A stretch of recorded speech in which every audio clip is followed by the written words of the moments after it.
All right, guys, so we got to talk about some local state politics that is going national. As Miss Tricia Cotham, a representative from North Carolina down in Mecklenburg County, I think in the Mint Hill area, she has made waves because she has denounced and rescinded her membership in the Democrat Party as she has now become a Republican. Now, this is a big deal because it gives the Republican state legislator a veto-proof supermajority, which means that Republicans basically can just do whatever they want in regards to their agenda without having to worry about Democrat Governor Roy Cooper vetoing Republican legislation. So this is a big deal, and Democrats are melting down over this as per the usual. A Democratic lawmaker in North Carolina announced today that she is switching to the Republican Party. She says the party has changed and she no longer aligns herself with it. The move gives North Carolina Republicans an absolute supermajority. Taggart Houck is following this. He joins us now in the studio to break everything down. Tag. Sydney and Nigel, it is a move celebrated by Republicans who now can override a veto from Governor Roy Cooper. Meanwhile, though, Democrats are calling on her to resign. North Carolina Republican leadership stood with Representative Tricia Cotham as she announced her switch from the Democratic Party. The party that best represents me and my principles and what's best for North Carolina is the Republican Party. Cotham served for nearly 10 years through 2016. She was reelected in November, but she says the party has changed and there isn't any room for free thought. I've suffered many attacks since I've been up here from Democrats. A turning point for me was when I was criticized for using the American flag and the praying hands emoji on all my social media platforms. And I was deeply offended. She must resign. The party denies her allegations and wants her to resign. HD 112 is a 60% Democratic district, y'all, and they do not choose to elect a Republican. No. They choose to elect a Democrat. The move gives North Carolina Republicans a veto-proof majority and could impact legislation on immigration and abortion. As a man of faith, it is ironic to me that in the middle of Holy Week, when we are about to discuss Judas trading away people for pieces of silver, what did Tricia Cotham trade away for my community? Cotham declined to comment specifically on legislation involving abortion, but she said she will follow her conscience. There's not a bill before us right now. I'm going to research the bill. I will talk to others. I will have these internal dialogues very much. And Republican leadership have said that they intend to redistrict, which is typical for the party in power. Nigel.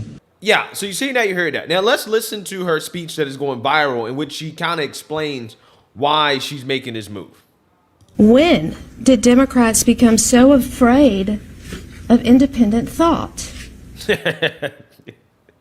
That's a question I ask every single day. Okay, they hate independent thought, right? If you think differently than them, then, you know, they want to lock you up in jail, right? They want to put you in prison for simply disagreeing with them. You're a threat to democracy if you disagree with them. Because they're definitely not encouraging it at all. Perhaps they don't like what they can't control. Some have sent threatening messages to me. Interest groups and lobbying groups that are aligned with the Democrat Party have directly sent messages to my 12-year-old son. Wow. And that needs to stop. And we are honored today to have with us our newest member of the Republican caucus, Representative Tricia Cotham. Tricia, thank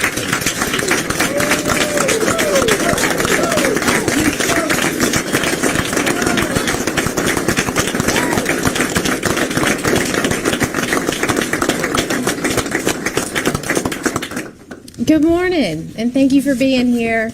I am Tricia Cotham. I am a single mom of two amazing sons, a teacher, a small business owner, a woman with strong faith, a national championship basketball coach, and a public servant. Today, I add Republican to that list.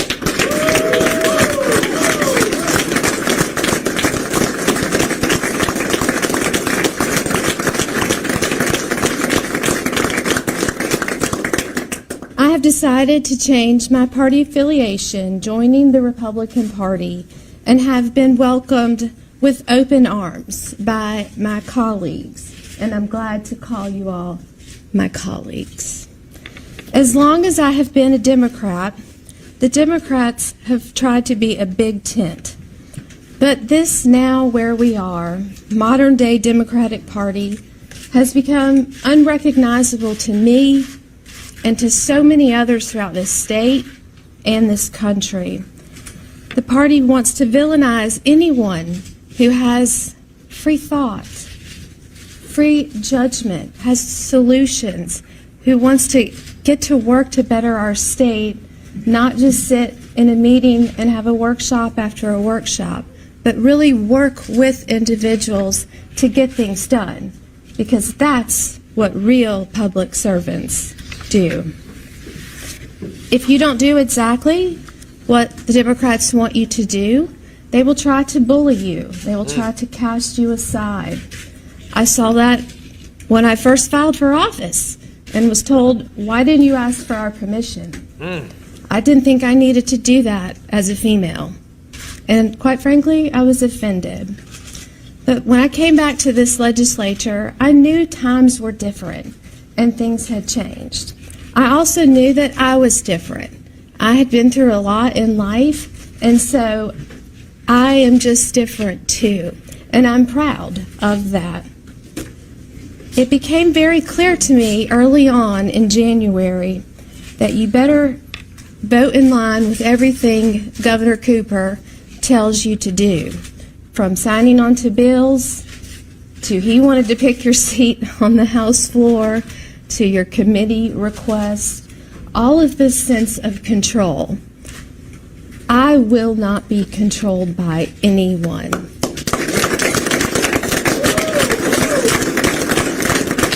Right. Now, again,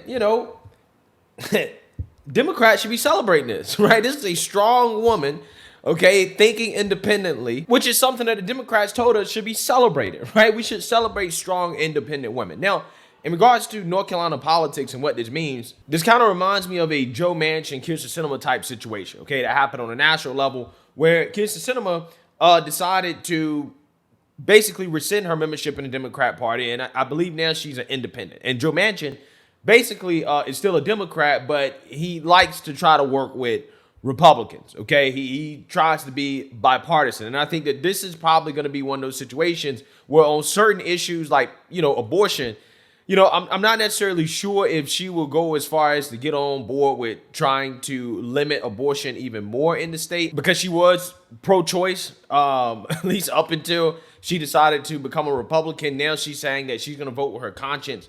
So she could be on board with, additional restrictions on abortion if the GOP decides to go in that direction, which is what Democrats are actually really worried about, right? They're freaking out over that.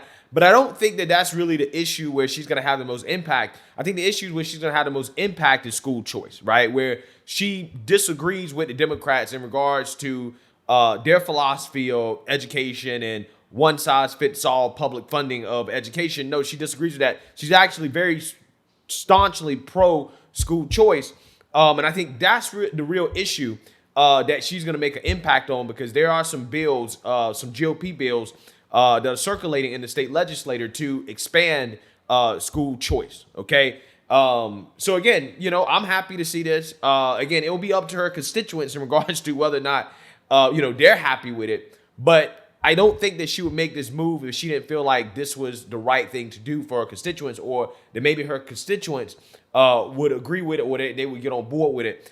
Who knows, right? But again, it's just funny to me to see Democrats get so freaked out by this. This is not the first story we've seen where we see Democrats who are switching parties, because quite honestly, the Democrat Party is just the evil party, right? At this point, okay? They are a party of no morality whatsoever. And if you are a moral person, I don't understand how you can vote Democrat or even be a Democrat at this point, okay? I'm just saying that party is just for, far left progressive agenda, right? That's what they're for, okay? And even the mainstream establishment in that party has got on board with that as well too, right? And that leaves people who are more moderate, thinking that, hey, maybe I don't fit in with this party. Maybe I should just be a Republican because they're going to say I'm a Republican or conservative anyways, right?